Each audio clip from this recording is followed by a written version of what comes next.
Hey, what's up, guys? Welcome back to Operation Arsenal. Today, back in the Europa League, could have been a very, very difficult, sticky game to play, and we've come away with a 3-0 win against Qarabag. Yes, you probably don't know much about them.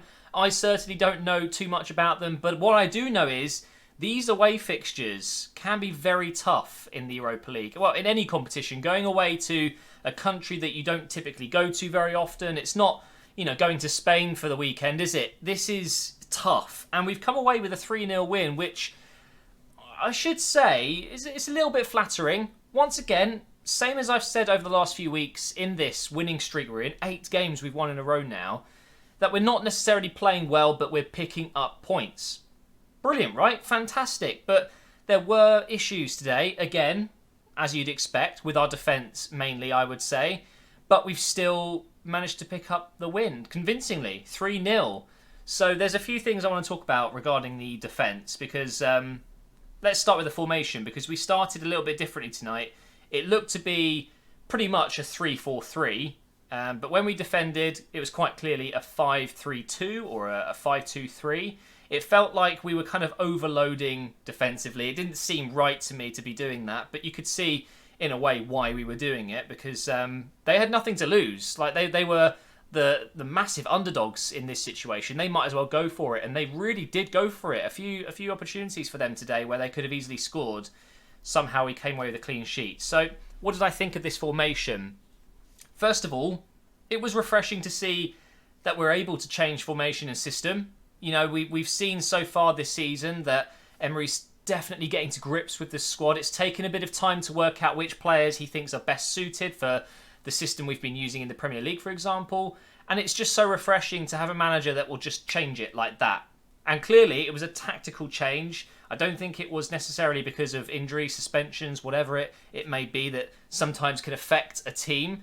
It looked like it was a tactical thing, which was really nice to see. Really nice, because after many years of Arsene Wenger, especially in the last 6 or 7 years, tactics weren't changed depending on who we were playing. We just set up the same way every single game. People read us like a book after a while. So I'm hoping this is something that we'll see as long as Emery's in charge, just changing tactics based on what we need to do.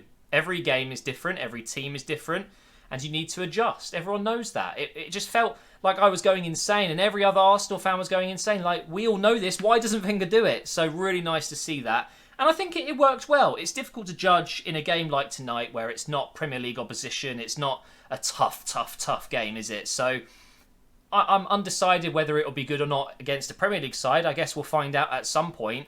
But I'm a big fan of 3-4-3. I do like it. We've got the players to do it. I really like the fact we've got Kolasinac and Monreal. They can both do each other's jobs down that left side.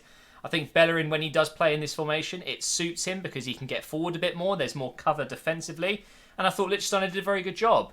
Let's talk about Holding, because again, I thought he was very solid tonight. Once again, I can see now that he is, I think, a better player than Chambers, and rightly so. Chambers was loaned out and Holding was kept. And I thought Sokratis, again, was very impressive tonight. I really like him. I think Sokratis is exactly what we've needed for quite some time now. Really needed someone in defence to be a warrior, and I felt like Koscielny does offer that. He is an aggressive defender. He gets into tackles. He doesn't take any nonsense, does he? He's just straight in there. And I think although Koscielny is still one of our best defenders, what you see with Sokratis is, I don't know, he's just like a gladiator, isn't it? He's Greek, okay? He's menacing. He looks like he's going to kill you, basically. When he runs at you trying to tackle you, you're not going to go near him, are you? I don't know how to explain it. I just think Sokratis has brought something to this team that we've been missing for quite some time, especially in the defence, but also he's barking orders. He's got so much experience, and I'm really looking forward to seeing him and Koscielny together, although that won't be a long-term thing because they're both ageing, let's be honest. So I would like to see a defender come in at some point in the next 18 months or so under Emery. I would love to see a real, proper young centre-back that's already at the level we need. Someone who's 24 or less, that kind of age.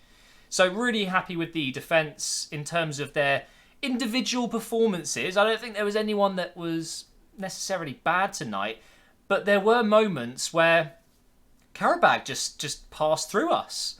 And I'm not really sure why. I kind of feel like it was... I've got such an itchy eye. Sorry if I keep scratching it. I feel like it was almost the midfield's fault. It felt like El Neni wasn't doing a very good job tonight.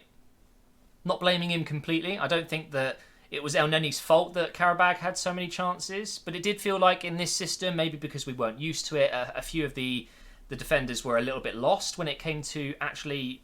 being hit on the break, and they're like, well, where do I go? This isn't normally where I play. We're playing 3 centre-backs instead of 2.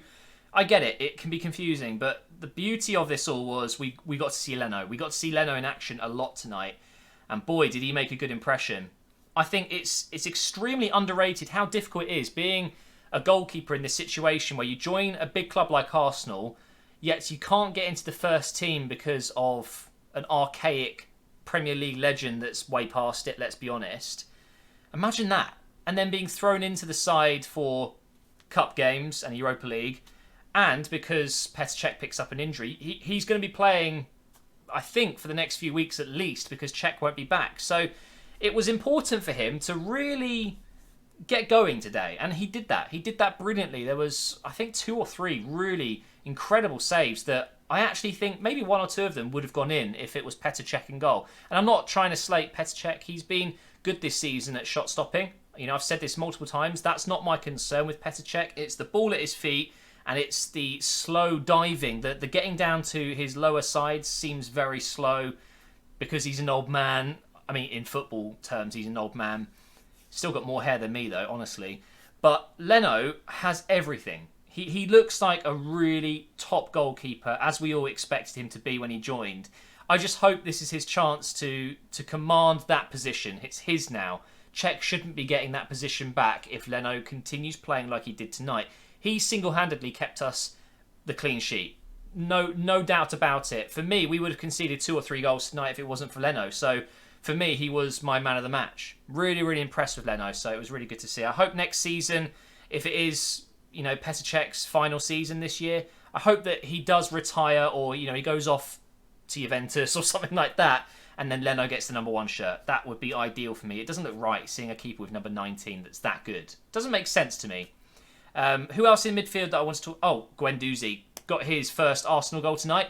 Brilliant goal. I love the way he shifted the ball to his right and then whacked it into the bottom corner. He just epitomises a young... midfielder for Arsenal. For me, he really is perfect. I love the enthusiasm. I love the way his attitude is brilliant. He's always running. He's always happy. He's always playing with a smile on his face, but super serious if you need him to be. He does his job very well. And Emil Smith-Rowe, he got his first goal for Arsenal today, competitive goal that is, for the first team, and it was a brilliant, fantastic goal. And most importantly, it gets him off the mark. Some young players, especially attacking young players, they need that moment. That was his moment. He won't sleep tonight. Or he will sleep tonight, but not much. Because that was an incredible moment for him. He's come through the academy along with some other players. Iwobi, another one who set him up, funnily enough.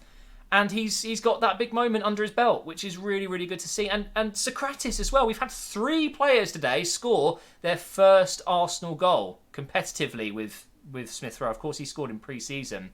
But Sokratis, this is just another reason why I love the guy. He's got his first goal. He's got a bit of everything. I love the fact that he is obviously a danger up front as well.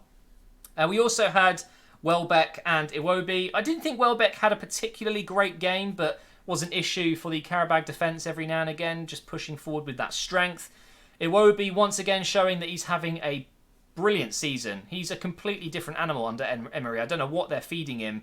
Maybe it's because they've banned the juice. This was a bit of a meme, I guess, at the start of the season, but apparently Unai Emery has banned fruit juice at the club's training ground, and Iwobi was a big fan of the juice. He likes to drink the juice. I'm saying juice way too many times in this sentence, but who knows? It could be dietary, it could be he's in the gym more, it could be that he's given a chance. I know Wenger gave Iwobi a lot of chances, but it didn't feel consistent to me. It felt like he was thrown in every couple of games and then he didn't play well, so he didn't get picked the next week. It feels like this season, although he's not playing every game, he's consistently getting a good amount of game time in the same positions. That's key for me. I really think Iwobi's taking his chance, and I'm so happy for him because I'm one to talk. I slated him last year, and I will not be the only person to admit that they were wrong.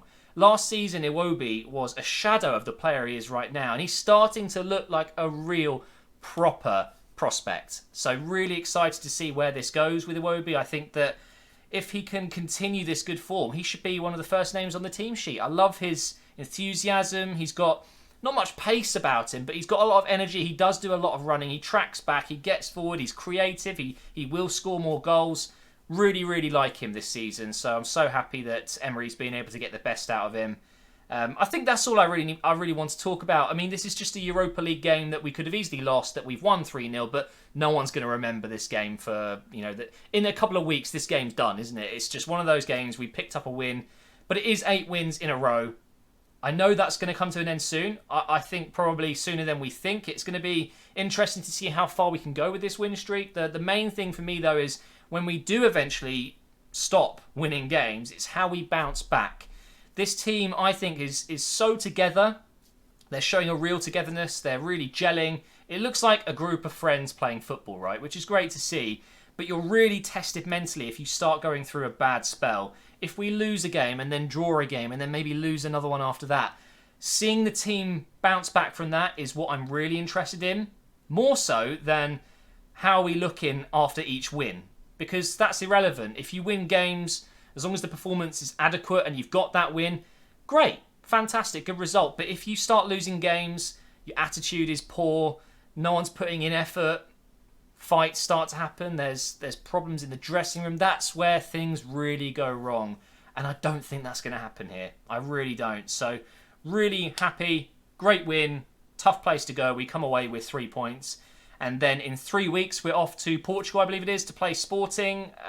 Maybe it's a home game. I'm pretty sure it's an away match in 3 weeks. So that's going to be an interesting test. The hardest game of the group stage, I think. Although, again, I've said it a few times. Tonight could have been a really difficult game. It's not easy to go to these really far distant places. I think it was a 9-hour flight for the lads. And they've got to go back tonight and then train the next day. They've got to get ready for the weekend. It's really exhausting. So well done to the team. Well done to Emery. Got tactics quite right tonight. Wasn't our best game ever, but we still managed to win 3-0. So thank you for watching, guys. Hopefully you enjoy these match reviews. Make sure you subscribe so you don't miss any more. Make sure you leave a like as well. And I will see you tomorrow for another career mode video. Am I going to sign Draxler? Or should I go with someone else? Feel free to leave your comments in this one as well. But if you missed today's career mode video, I highly recommend it. It was pretty insane. And I'll see you tomorrow.